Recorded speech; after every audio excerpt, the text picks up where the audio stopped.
Hey everybody, just gonna give you guys a quick tour of my raised bed garden in my backyard. So here it is. Okay, first of all, this bed here, I know it looks really bad, but these are the potatoes that I started from some store-bought potatoes that were sprouting, and I didn't realize that they would be like indeterminate potatoes. So they are blooming, but they just basically got so tall that when all that rain came last week, it just laid them over, and I just laid them back. So because they had laid over this way, they kind of shaded out this butter crunch type lettuce. This is that little Jim lettuce from Baker Creek. It's very good. Oh, it's getting a little bitter now that it's getting hotter, but I did get a few little salads and stuff out of there. And stupid dog's barking at me. So there's also carrots put in here. I don't know how well they're doing. I planted the carrots and the lettuce not thinking about it really. So I'm thinking when the lettuce dies from the heat, if the carrots don't die along with it, hopefully they'll be able to make some little carrots for me. This, I just did this. This is some Coeur de Boeuf. I'm probably not saying that right because I'm not French. Cabbage. It's like an ox heart type cabbage. So instead of being like round, it's kind of like that kind of a shape. Looks like a heart. So I just planted them, 3 to a thing here. I just transplanted these. And same thing here. Those are the Coeur de Boeuf, a little tiny one there. Just planted those. And this is composted rabbit manure here. Well, semi-composted, obviously. There's some pellets there. But rabbit manure does not burn like other manures. So I just moved these. This is the bell pepper. I got one small bell pepper off of it. I didn't know about pruning them. So like right here is where right there is where that bell pepper was. And it kind of topped it for a little bit. But it put out these two branches, this one here and this one. And now it's got some little blooms starting on it. So hopefully it'll start producing again. Those were some Bonnie plants I got from Walmart. This one is doing awesome. This one I did get this one pruned before it could start setting the fruit. So it is the same age as the other one. And you can see the difference. So it's got plenty of blossoms on there. And a couple nice banana peppers starting there. About 2 inches. Excuse me.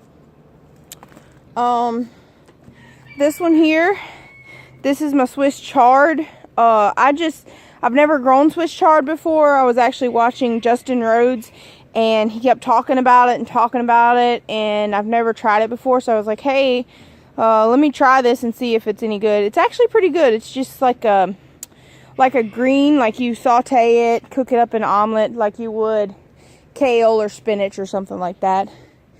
So it looks like I'm getting a little bit of insect damage going on here.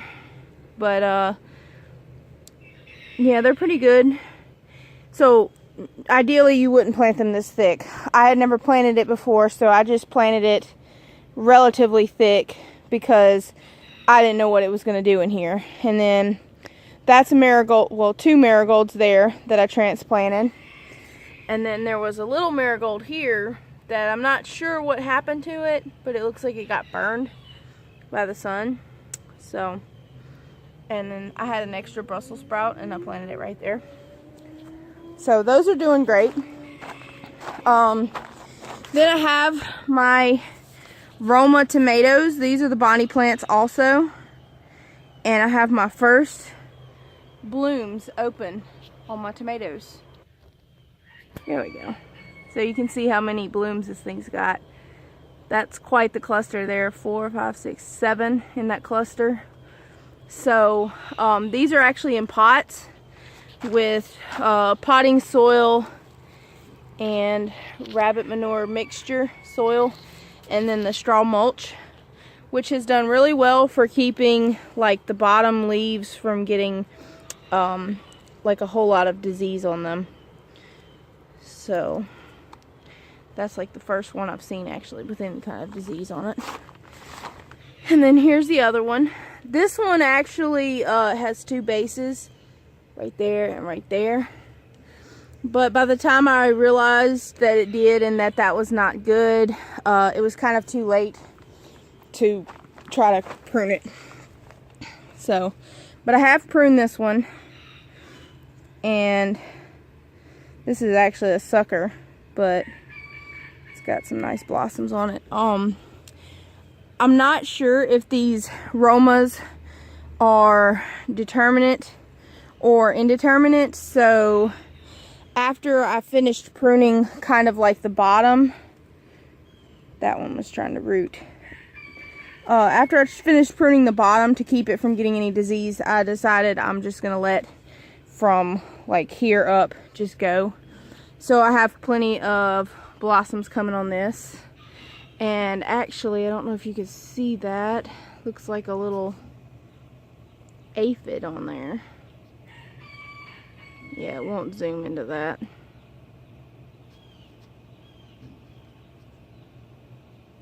I don't know. Do aphids have 8 legs? Because that thing had 8.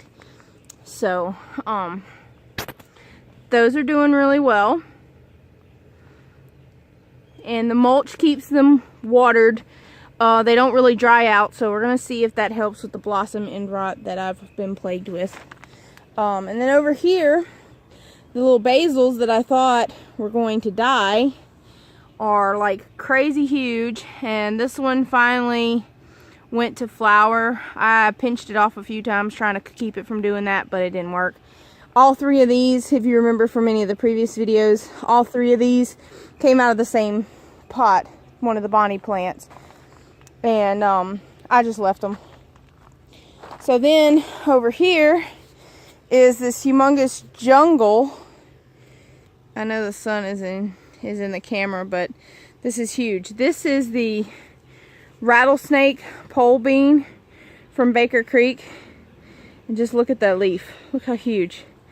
It's like every time it rains, these leaves just get bigger and bigger. And this week it started flowering, and then today, we have our first teeny weeny little beans starting. I'm so excited.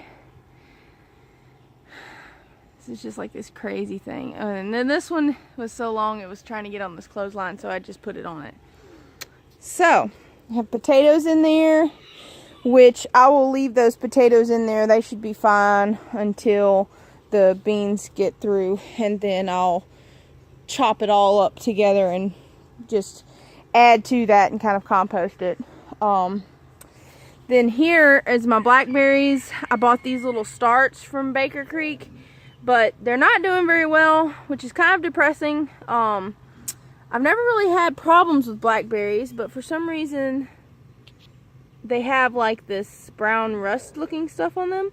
So if anybody knows like why that is, feel free to let me know. I'm gonna try to bring that off. There we go. And then one of them was completely destroyed in that planter because the chickens or the cat one got in here and tore it up. So they tore up these onions too. So I have a few onions left. They're not doing a whole lot. I don't know if they're going to. We transplanted a little marigold out of a pot to there. These are a couple pepper transplants. One of them, I think this one in the middle, there was a plant in there. They tore that up. I had to replace it. And those are either going to be the Emerald Giant bell pepper or the Craig's Grande jalapeno from Baker Creek. I don't remember because I didn't label each pot, and then I just forgot which ones were which. So it's one or the other. Hopefully it's a jalapeno. And this is some turnips, which it's really too hot for turnips, but I had planted these in the wintertime, and then like none of them came up. And so I was wondering if the seed that I had got from my local feed store was bad. So I put them in a jar with some water and soaked them, and they actually started sprouting. So I was like, well, maybe not. So I went ahead and just kind of took that wet seed and just scattered it all over this. This bed was not even filled with soil, as you can tell. And then I put another cabbage back there. We have a volunteer corn that's a Pasawega Blue. It's like a dent corn for cornmeal. I actually had to move it. It was right here on the outside of the bed, and then something knocked it over, and so I just kind of like picked it up and put it here, and I thought it was gonna die, but it didn't. So we'll see if it does anything. And then next to this corn, this is a lemon squash, which when I went to the spring planting festival, several people said that that was a squash that was very resilient to squash bugs, and being in southeast Louisiana, we have lots of problems with all insects. So I was going to try that and see what it does. And actually, there was another ear of corn that had some kernels that were sprouting, and I broke them up and planted them here, and this kind of looks like a corn, as does that one down there, and there's a couple over there. So that'd be kind of cool. Grow the Pasawega Blue back right here, and then two more cabbages, and that's it for the raised bed part of the garden. Obviously the beans are doing awesome, like more than awesome. So hoping to get a good harvest off of these. I think I used up all my seed, so I'm hoping I get enough to replace the seed, and also try some green bean recipes to help myself like green beans. And hopefully we do good with our tomatoes. Can't do this selfie thing. Our tomatoes down here, hopefully they do all right. They look like they're doing good, so hopefully we get some. And this is the first time I was successful with lettuce, so things are going good so far. So I'm not going to show you the in-ground garden because honestly it's embarrassing. There's like grass and weeds taking over. I actually posted some pictures of the weeds on Instagram for those that follow us on Instagram. But yeah, it's kind of embarrassing, but just know the corn is doing great. The corn's probably 18 inches, 20 inches tall. It's doing really well. We have not used any triple 13, triple 8, any kind of synthetic fertilizers on any of this stuff. The only thing we're doing is just, you know, the organic potting soil that we started the plants in, the ones that were transplanted, and then also rabbit manure for the nitrogen that the plants need, and then we're mulching what we can. Straw bales are kind of expensive here because I have to buy the compressed bales, so they're like $11 a bale, but everything seems to be doing really well with that. Even the corn, which I'm surprised because like a lot of the people around here that have grown sweet corn have just said, oh no, it just won't work, it won't work, you have to put ammonia on it, you have to put triple 8 on it. And obviously that's not true because they had corn before those things existed. So we're kind of proving them wrong on that, and so hopefully we get a awesome harvest off of it and can prove that, hey, organic non-GMO does work and can work even in southeast Louisiana. So thank you guys for sticking with me through this little small garden tour. I know the time's going to be a little long, but hopefully you can find something that interests you. And if you have any questions, feel free to ask. Until next time, thanks for watching. Bye-bye.